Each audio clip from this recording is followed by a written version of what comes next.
there is a misunderstanding. There is this Iranian people and the government. It is not the Iranian people that depend on oil. It is the government that depends on oil. Well, Hooshang, it's great to have you on the show today.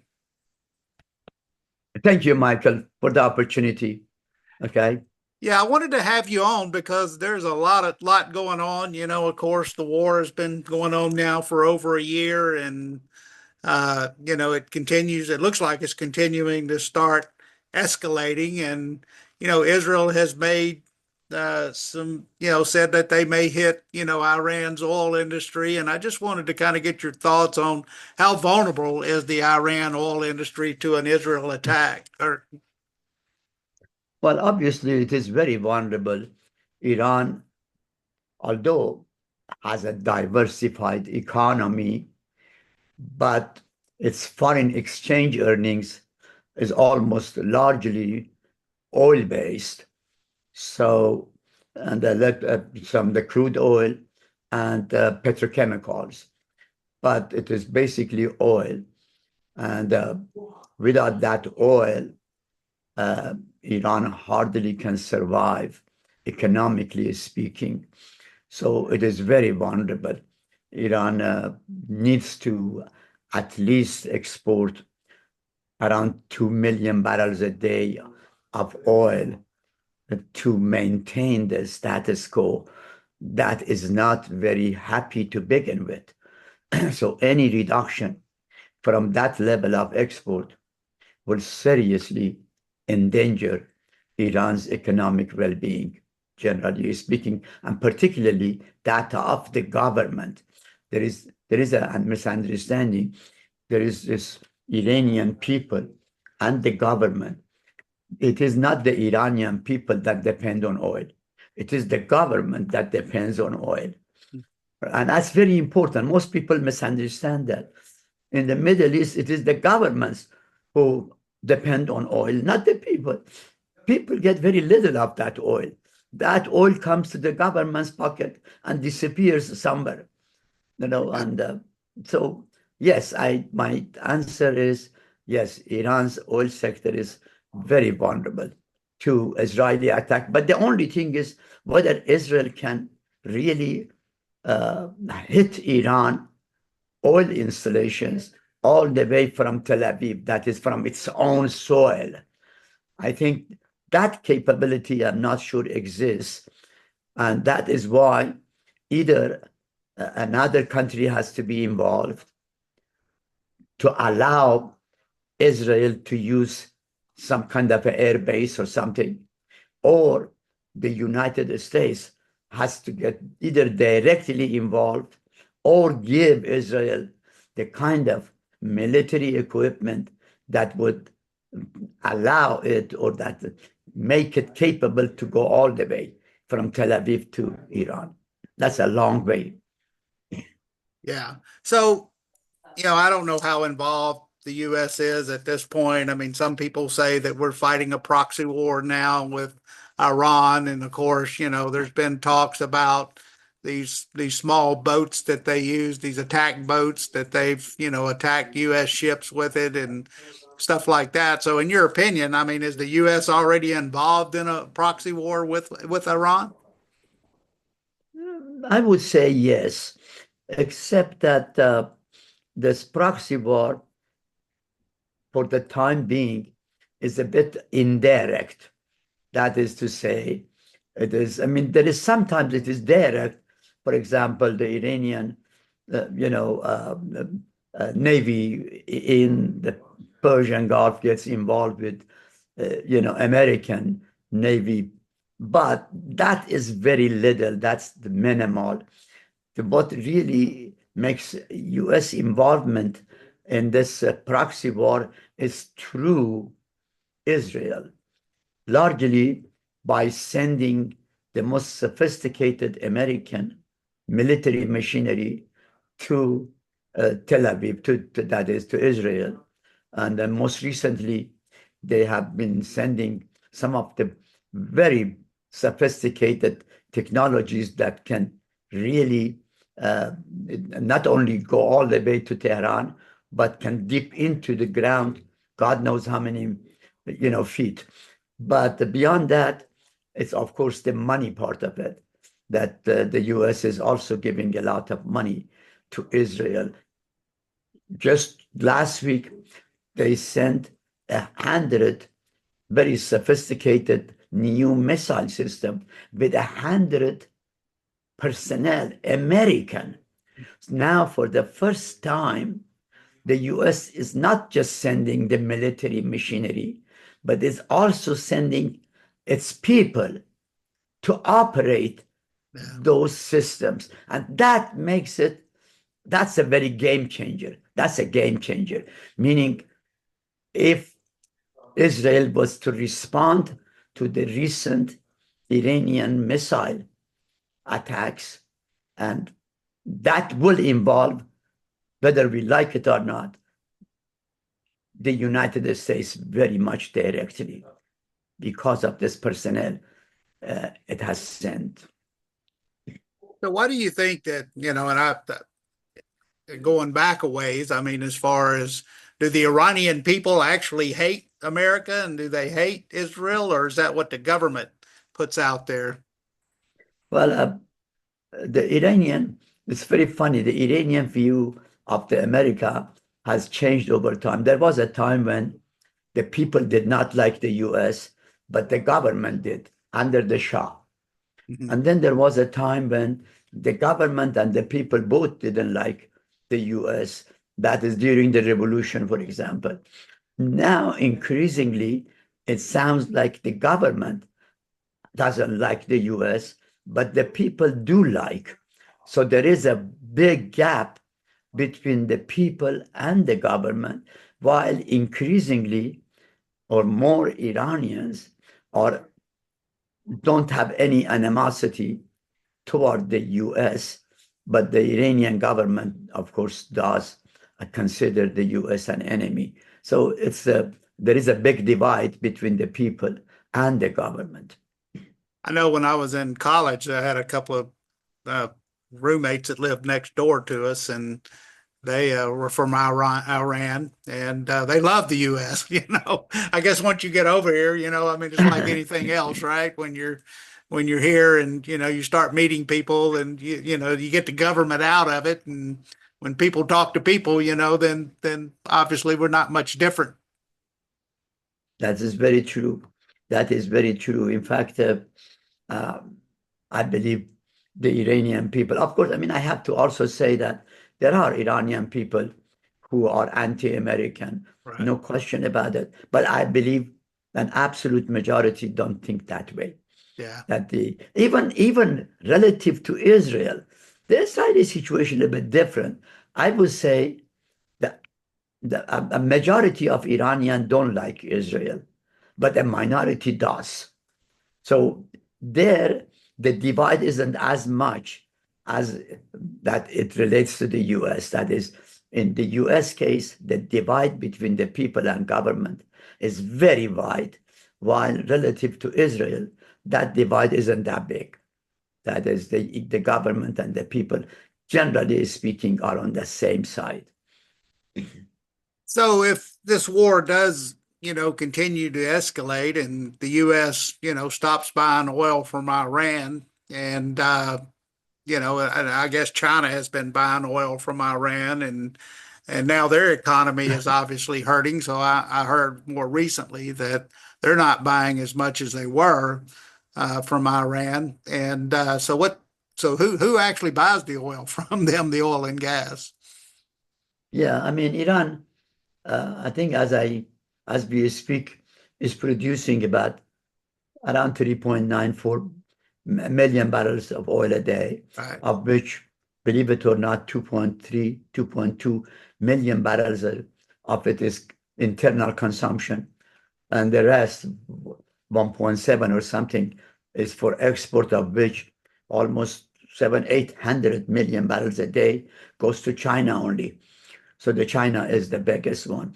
I mean, under the Biden administration, the China was allowed to continue buying Iran oil, quote unquote, because it serves the American national interest, sort of like a policy of 100-day, what they call it, waiver of sanction based on American national interest. I believe it meant that they didn't want that the oil price go up internationally. So, but I think in most recent months, and particularly over the last year, since the October 7, Americans have been a little bit tougher in this export and has tried to curtail Iranian export of oil. So that export may have already declined to 1.4 to 5 million, but still they do export that much. And Iran has all kinds of channels, and largely illegal channels and sanction busting channels that it uses to send that oil out. So Biden, he's saying he's going to sanction Iranian oil. I mean, what are the effects of the Biden sanctions on their oil? I mean, is that something that's going to be profound or not? Well, if that sanction increases, I mean, the significant part of this is if the US was to tell China, either you buy Iran oil or trade with us. That is the key here, is the Chinese import of Iran's oil. If that is stopped or curtailed to some extent, then Iran will feel tremendous pressure, and because it's going to be very tough to sell that 800 million barrels a day of oil through illegal channels, through sanction busting channels. That's too much. So they already have doing half of it through other channels. So and there is no other country that can really replace China, even if Japan, Korea, and others could. But then again, they are more in line with the US than China has ever been. So the key is the China's import of Iran's oil. If US was to get tough on China in this regard, then Iran will be in trouble. I guess they're rooting for Kamala to be reelected, right, and not Trump. Well, I think there is a misunderstanding. While I do agree that that Biden administration has been softer, more, amenable to Iran, but then again, it has been on the margin. That is, they haven't been that different from Trump. Trump is very unpredictable in this regard. I think Trump really will make it, basically black and white for Iran. When it comes up there, he said, listen, either you make peace with me and we normalize relation through a comprehensive peace process, or I'm going to make sure that your economy will go down the drain and that I will impose all kinds of sanctions. In Biden's case or Harris's case, that wouldn't be the case. The situation will not be black and white. It will stay in the gray area. I see. Yeah, that's what the difference is. In my view, Trump is more amenable to open up to Iran and to go and for comprehensive peace than, for example, a Harris government. And I tell you, for the first time in 2000, when Trump became president in 2016, I was very close to Trump's people. I made an arrangement for President Trump to have a telephone discussion with Iran's then president, Rouhani. Tehran rejected it, unfortunately. Trump was very open. That was before Trump leaves the JCPOA. I exactly remember, it was in the February 2006. No. That is right 2 months after, a month and a half after Trump had entered the White House. So he did, Trump, to be fair to him, he did everything in his power to open up. But unfortunately, Iran at that time misunderstood Trump and thought that all Trump is interested in is to destroy JCPOA. But anyway, Trump, after got disappointed with these approaches, did leave the JCPOA, impose sanctions, and we know the rest of the story. Yeah. But I think that Trump will do exactly the same thing again. That's I think Trump will immediately offer Iran a black and white, approach, either peace or war, as I say. No war, no peace. That's the Trump's approach. Mr. Biden's approach is no war, no peace, not, I'm sorry, no war, no peace is on the table. That is the policy. Neither war nor peace. yeah. That is the status quo. Trump Hmm. will say either war or peace.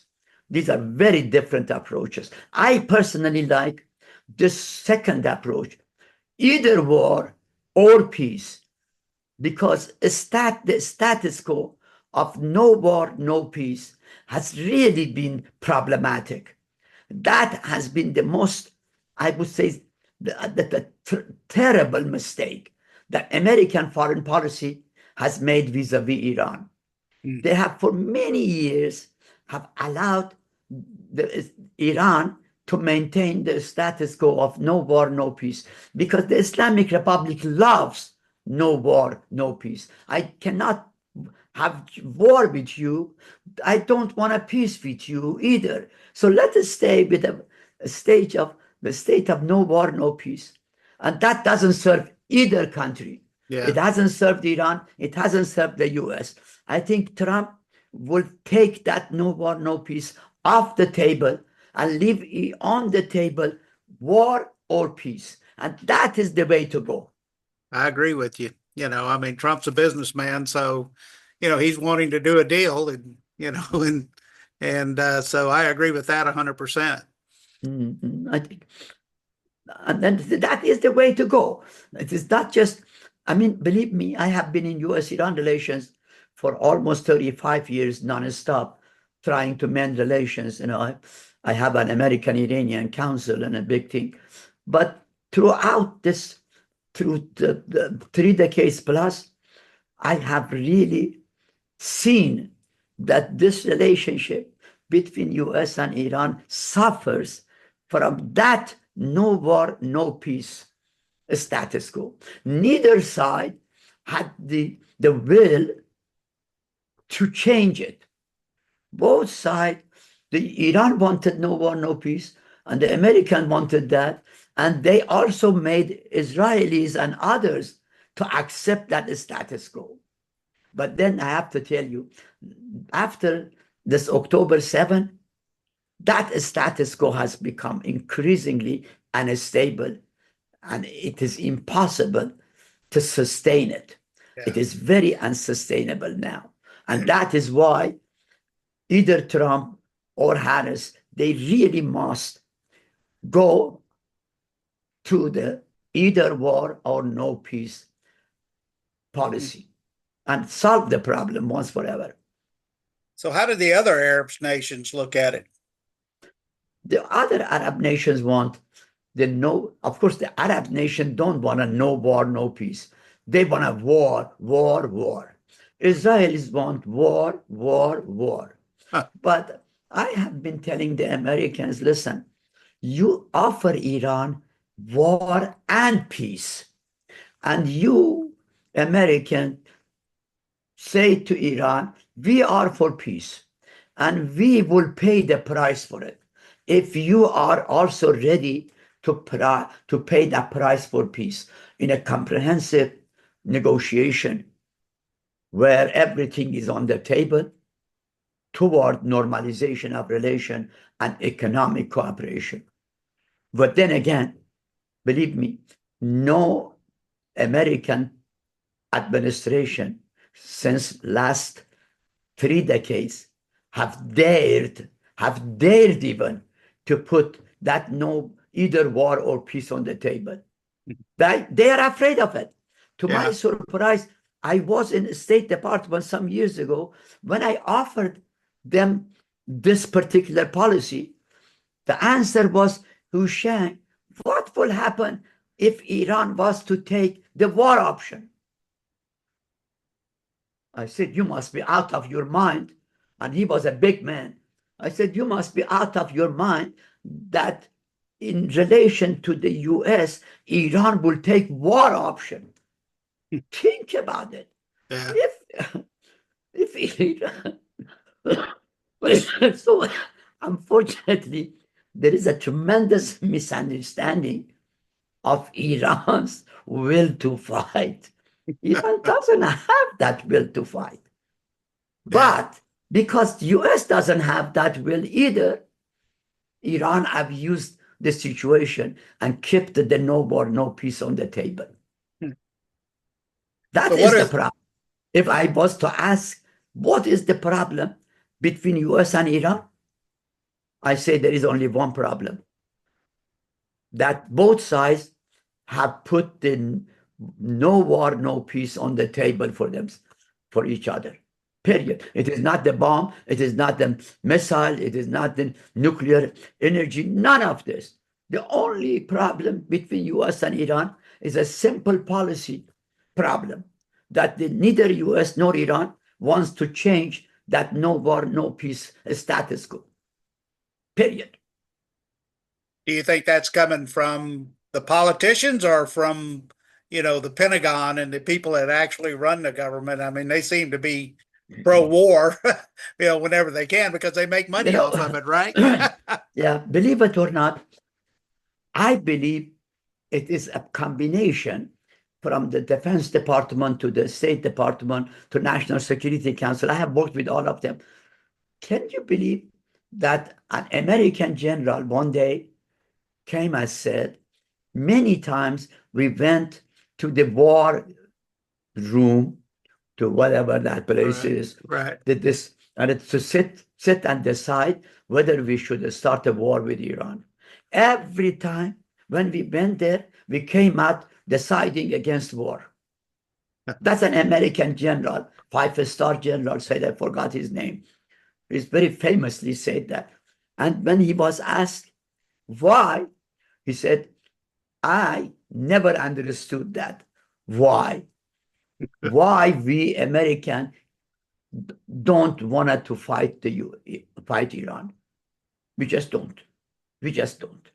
Regardless of what we are and regardless of how weak they may be, but we are not just prepared for it. Believe it or not, I remember years ago, I met with the late Secretary Schultz.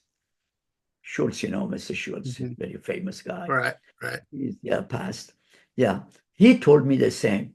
He said that in many, many times that we American policymakers and big guys we sat to decide on Iran, we always ended up opposing war. But the problem is they opposed the war, but they did not offer the peace. They made the no war, no peace to go. That is the cancer. The American-Iranian relation has one cancer, real cancer, and that is no war, no peace status quo. That is the only cancer. So how did Iran fit in? I mean, not Iran, but Iraq. How did that fit into all of this? When Bush and them went in and attacked Iraq. Again, when Bush attacked Iraq, a lot of new conservatives wanted him to push into Iran. At the end, regardless of how much power they had, they failed. Yeah. To convince Bush to go. Again, the same mindset. Fighting with Iran, no. We don't want to war. We don't want a war with Iran. I don't know what is in the American mindset, when it comes to Iran, they avoid war. They just avoid war. They just don't want to fight. So, and because they cannot force Iran into peace process, they end up with no war, no peace, a status quo. It is the unwillingness of American to fight Iran that is the real issue. I am a peace person. I have fought all my life against war. I'm not saying the US should fight Iran. I'm saying it should offer a very clear policy. Either war or peace, and we American will give peace every opportunity, pay the price for it, only if you are also prepared to do so. And I tell you what, if that was the case, Iran will not be able to do anything but to accept American peace proposal. Now, is that genie out of the bottle now since they've attacked Israel?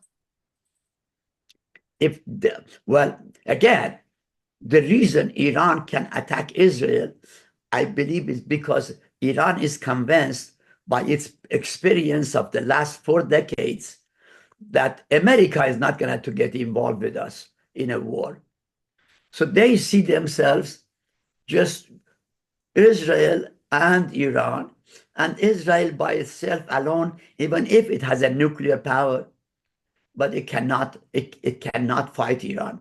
Of course, it can use nuclear, but that would be a different game. Yeah. That will be the beginning of a regional war or World War III, perhaps. So that's a bigger game to play. Yeah. So I think Iran is emboldened by the fact that the United States has no will to fight Iran. I see. Well, Hooshang, it was great to have you on the show today. I certainly want you to come back because this has been one of the most interesting conversations I've had.